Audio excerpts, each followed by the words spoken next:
Welcome to Dig Deep, the mining podcast. In this podcast, we go deep into mining news, hot topics, and live interviews with mining professionals and leading figures in the mining industry. Introducing your host, Rob Tyson, founder and director of Mining International and Mining International Executive, a leading global mining recruitment and headhunting agency.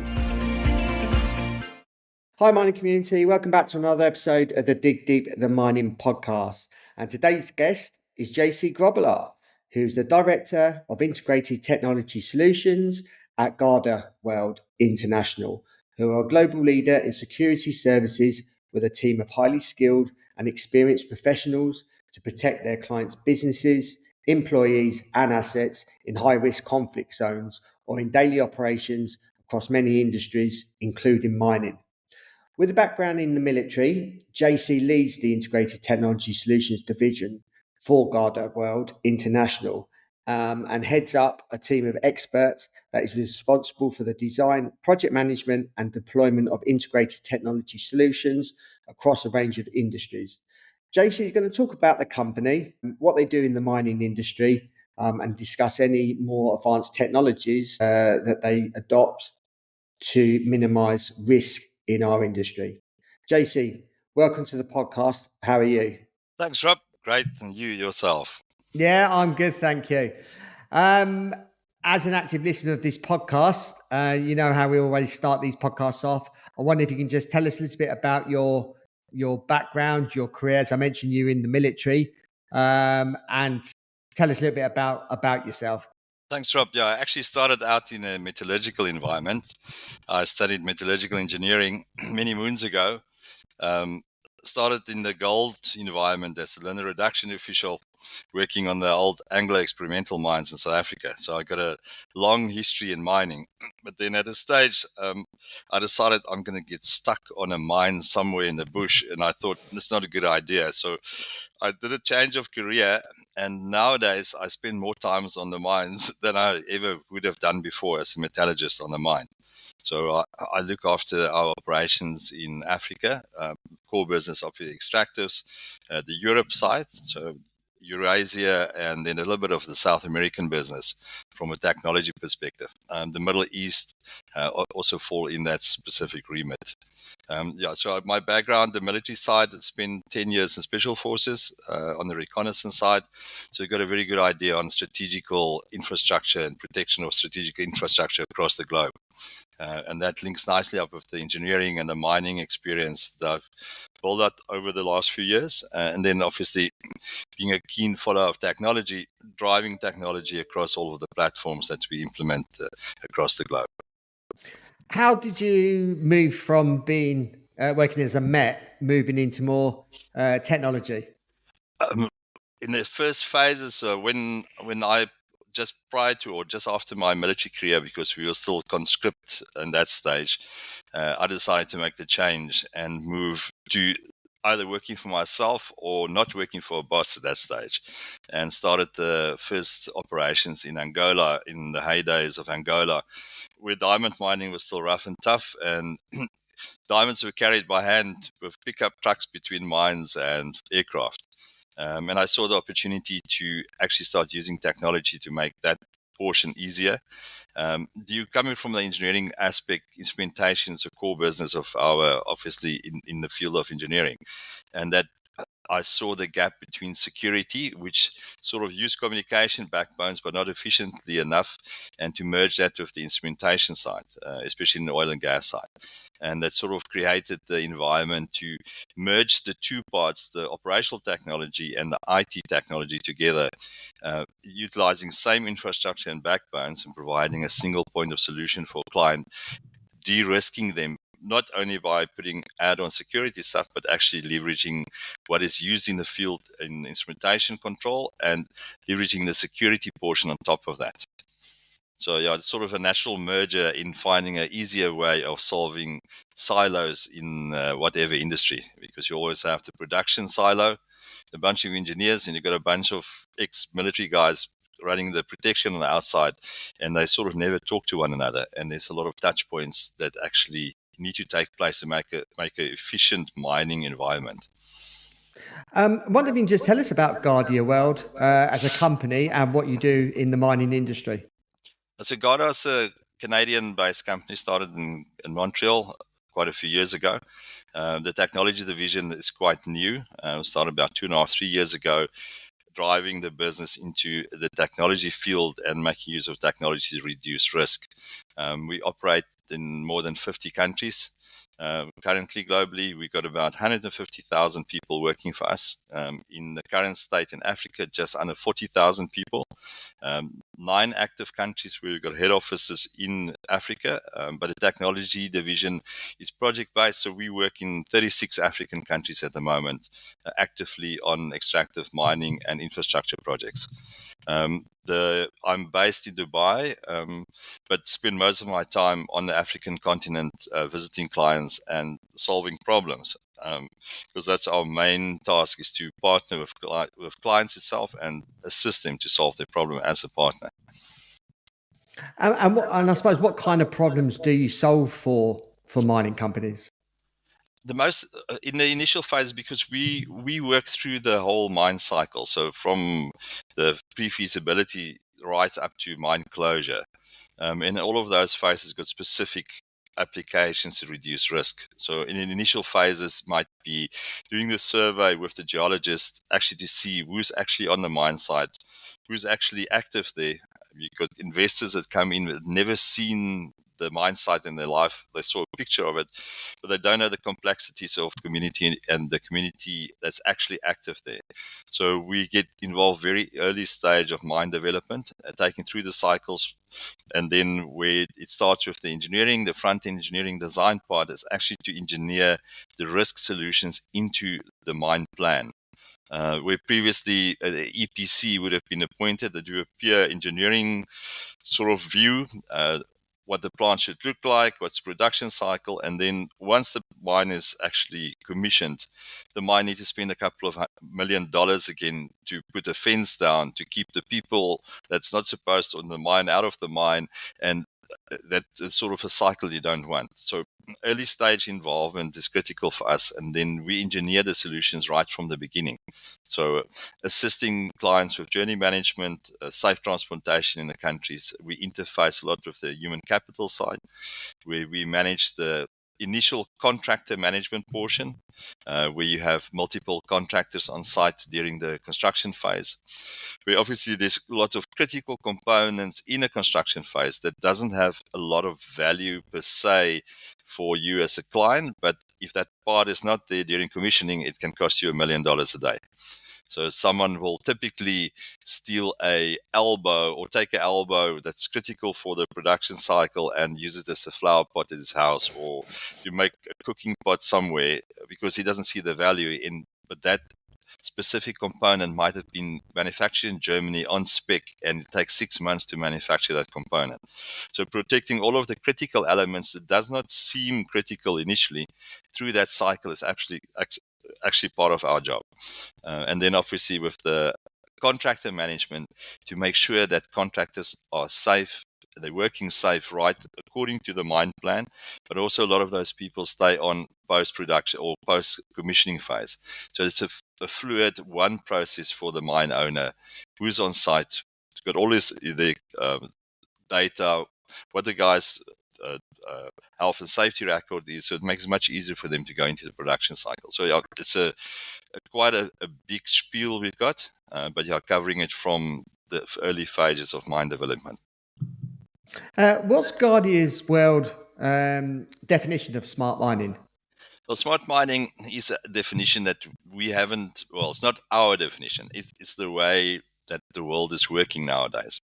And it's the integration between all of the technologies that is currently available in the environment and leveraging that. Not as such as implementing new technologies, but finding communication between the different interfaces of systems that's on the mine. And we find that is the biggest problem. The communication between instrumentation and the HR department. And a good example might be where you got smart driving applications and looking at fatigue management in large haul trucks. That is purely instrumentation side where they manage it. But the problem is that person driving that vehicle actually sits on the HR database and need to have certain certifications and driver's licenses to actually drive that vehicle.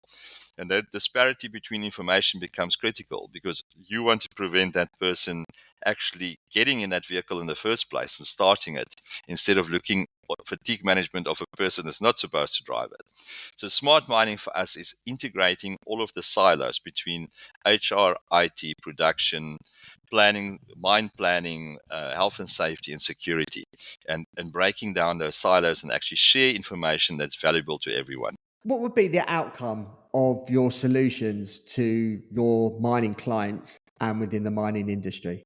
Yeah, so we got a very simple and basic approach, and our philosophy has never changed in the beginning, and that's to reduce the barrier between data and action.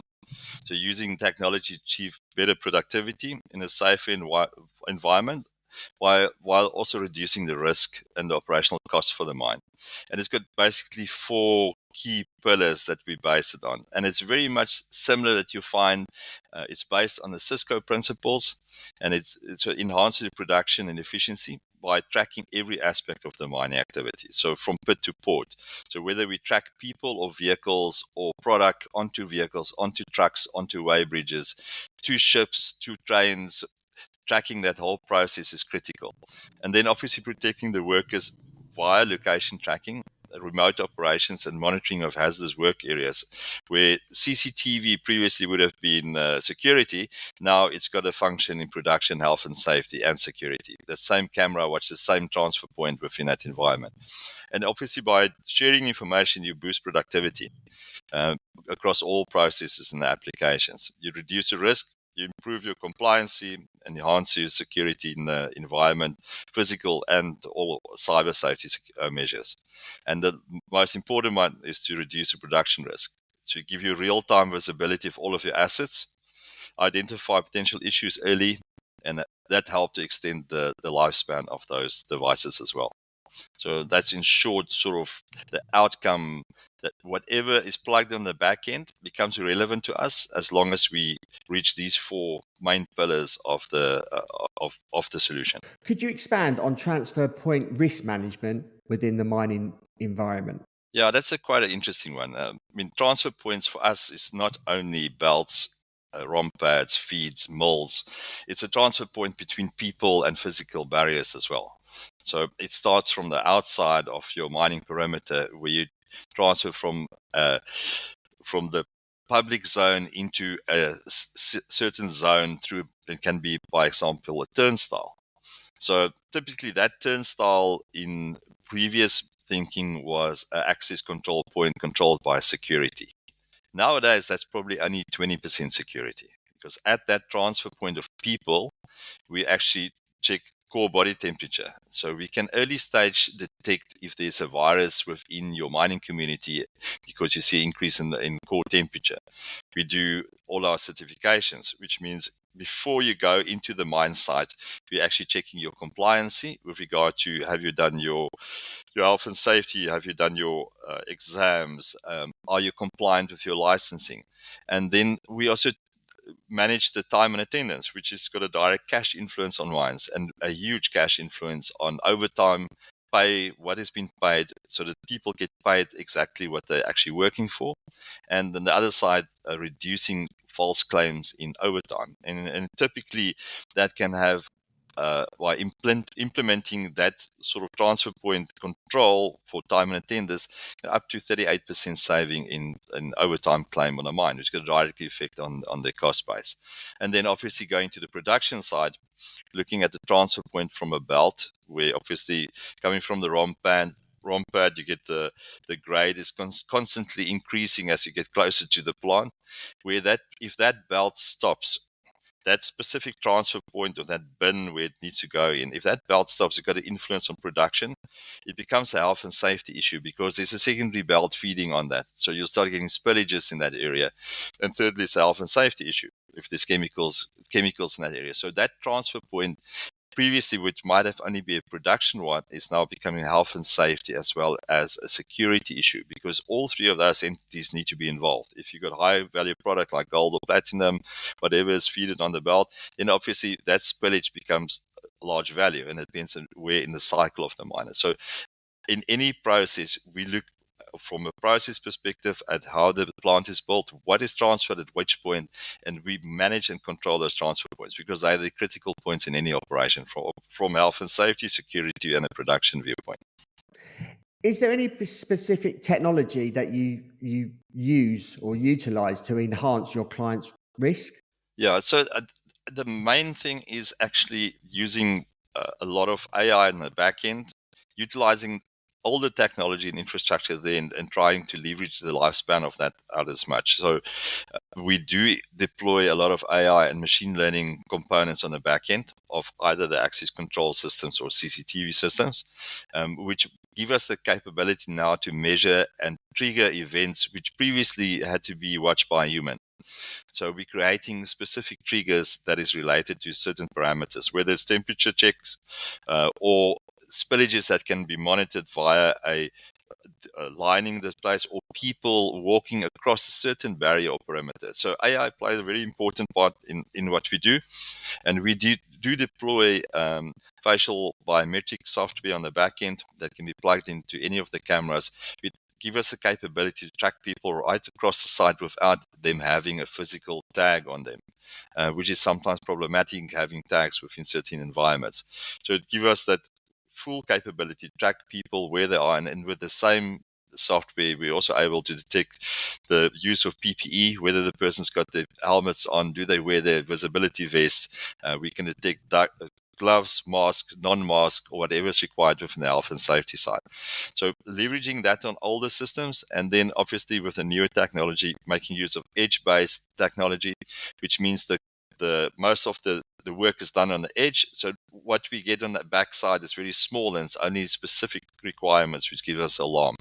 And centralizing that obviously in a centralized control room by joining the production control room as well as these components in one place where production guys can have visibility on the same cameras, on the same stream. Security got their functionals, but the operational guys were able to see what's actually happening in their production cycle as well. And then one of our newer deployments is obviously DAS technology, where we make use of fiber technology, not only to monitor perimeters by putting fiber down to detect the people walking across, but also using that for remote monitoring of conveyor belts, detecting early stage failure in rollers, drives, and motors on long extended conveyor belts that's in the field. And that can be done remotely because obviously during COVID, we've learned we can't get everyone on site anymore. So remote monitoring and adding AI on the back end obviously help us to reduce the amount of people when it comes to that stage. But not only reducing people, but also upgrading and upskilling the same people on a different level of technology. We always get the question, are you here to take people's work away? And it's actually not the case. We're actually upskilling people in a different level. So you don't actually reduce people, but you're upskilling them to look at the systems in a different way. Obviously, working in security, I just wondered if you can give us an update on any security issues across Africa, whether there's any certain jurisdictions or countries that I suppose our mining industry should be aware of. Yes, just wondering if you can give us an update on that. That's a rather political question, Rob. Mining has been able to survive in most harshest and the highest conflict areas in the world across many years. So I think the appetite for risk comes hand in hand with mining. And I've seen people mining in really horrific places where there's some massive security issues. So that's all political driven, and I think it's got to do with the in-country capability of manage that risk itself. And obviously, as an investor in the mining, we as GardaWorld try to reduce that risk for our clients early stages. And that's why we get involved right through the process. Whether it's your people, make sure that they come in safe, they arrive safely, that you know where they are, your equipment that's coming to mind, what you export to make sure that is safely delivered. And that's part of what GardaWorld does. We are really good working in high conflict areas, and we know how to manage the risk and to obviously reduce that risk to our client base. But I'm not going to answer on a specific country. Yeah, no, that's fine. No, I understand. Can you explain the human capital management and where does this interface with your mining clients? Yeah, so human capital management is a new buzzword that's been used over the last few years. And I spoke a little bit earlier about that. But what it actually entails is everything that's got to do with your staffing process. So whether it's payroll management, time and attendance, the HR management, your shift calculation, recording, benefit calculation. So when you need to be paid, where you've worked, auditing that functionality, and then all the disciplinary rules and procedures linked to your HR process. And then obviously in the last part, the asset tracking and the access control integration. So where it starts at the gate, it entails all of these things, because once you've been through that gate, we got your time, we know that you are working safe, your credentials are correct, and that you are capable to do your daily shift. And that comes with the shift calculations. So human capital management is managing the HR functionality, the payroll, but also the interface between the IT within the IT infrastructure itself. And it's a critical part to manage for clients across countries, because we've got clients that manage operations, mining operations across 5 or 6 or 7 different countries. And we are able then to provide the right regulatory portion for time and attendance, how much people must pay, what's the local regulations with payment, what's the taxes need to be paid, and managing multi countries on a single platform. We have partnered with one of the biggest suppliers of time and attendance software and human capital software in Africa, currently on 80 mines in Africa, GardaWorld International. And they are a partner in deploying the software side. We do the hard labor on the hardware implementation side, and they manage the software backend. Currently running the largest payrolls in Africa for mining. I think currently 50,000 people on a single mining group, and doing that payment in 20 minutes, which is quite extraordinary. And I have not seen that in any other environment being done in such a quick time. Operating in Colombia, Africa, and in Central Asia as well, with the human capital management solutions. Where to next with technology and mismanagement in the extractive industry? That's a good question, Rob. I think change management is playing a huge role, because people are the biggest restrictive portion in technology rollout, and it's sometimes a fear factor. In Africa, it's a little bit different. Africa seems to be always a few steps ahead of the world, because you sit with a massive void in technology. So we normally jump a few generations of technology. So you get either the sort of people that don't want technology, or you want people that want too much technology. So the guys watching CSI and expect everything to happen overnight in the cloud, which is not practical and doesn't work like that. So it's managing those expectations on both sides. But I think the critical part is to have strategic alignment with head office to the P&L owner of the mine operation itself. And there's some disparity there. Obviously, these large global mining groups want to see what's happening across board, but strategic-wise, the strategy is there, but implementing on a mine site with a specific P&L that's very production-driven, sometimes that doesn't go through. I think the technology at current state is good enough to be deployed basically anywhere, as long as you take in consideration that you still need to have in rural and rugged areas in Africa to have on-prem, on-site servers that only report certain stuff to the cloud. The cloud environment is good, but it's not yet there due to infrastructure issues and the deployment of IT infrastructure in countries itself. So that will always be a little bit of delay. Where we see a little bit more advanced infrastructure in South America, you get a bigger uptick in technology there. And in the US and Canada, where they got a different sort of work ethic, a different way of working, we see less technology deployed than we see in the African continent. And lastly, what's the outlook in the short term for GardaWorld? And I suppose focusing on your division, the technology division. Yeah, so we've got quite an aggressive growth program in Africa. As I said, we're currently operating in 36 countries. Our goal is to operate in 99% of Africa within the extractives, oil, gas, and mining, which is our big focus, and obviously critical infrastructure.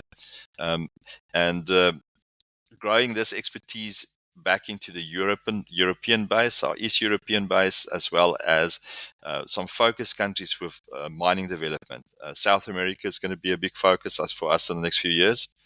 They sort of always follows on the tail of the African side.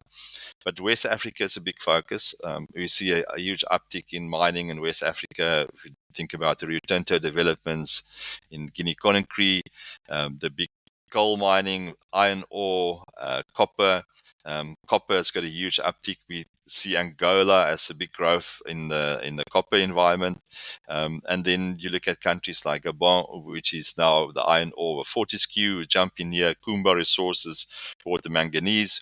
So it's a huge growth in West Africa, but we also see that in Tanzania side with lower level sort of commodities. We see then uptick there. We see 3 or 4 or 5 new mining operations specifically aligned to the battery industry. So in Zambia, Tanzania, very much focused on the commodities used in the battery industry, where we see more the PGMs on the western side of Africa. So huge opportunities here for the next 30, 40 years. And then obviously looking north to the Sudan and Somalia's, where there's huge value there, but obviously due to instability, hopefully in the next few years, those countries will come to play. We see Eritrea, Ethiopia uptick there. And then obviously in Morocco, you see also more mining happening. So Africa's got a huge, quite a few years of good mining for us. Yeah, certainly. Thank you, JC. Thank you for obviously providing us or give us an overview of what GardaWorld do, and obviously what you're doing in the space, in the technology space, and security, risk management, obviously, which is important for every mining company working in various jurisdictions around the world.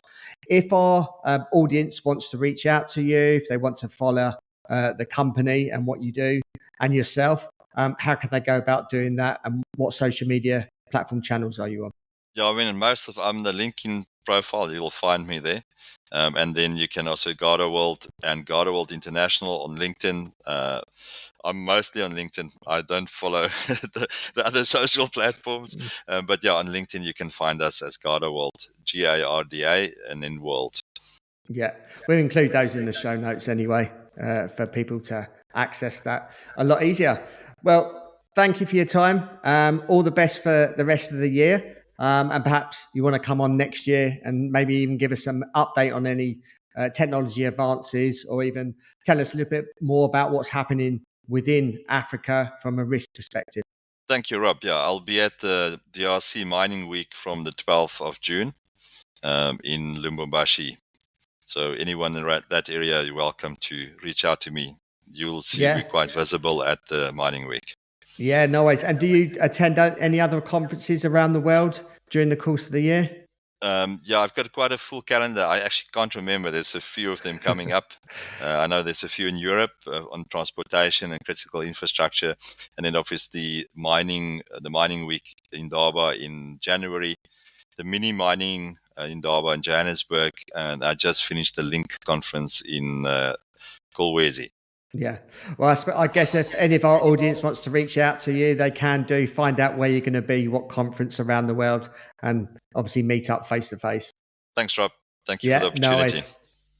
No worries. Thank you for listening. Hope you enjoyed that episode. As always, appreciate your continued support. Please keep sharing these episodes far and wide all across the world to educate our mining industry and obviously help people develop their skills and experience and awareness of what's happening in our industry in real time. So until next time, happy mining. Thank you for listening. Remember to reach out to Rob via the show notes, and be sure to subscribe and leave a review. Until next time, happy mining, helping each other to improve the mining industry.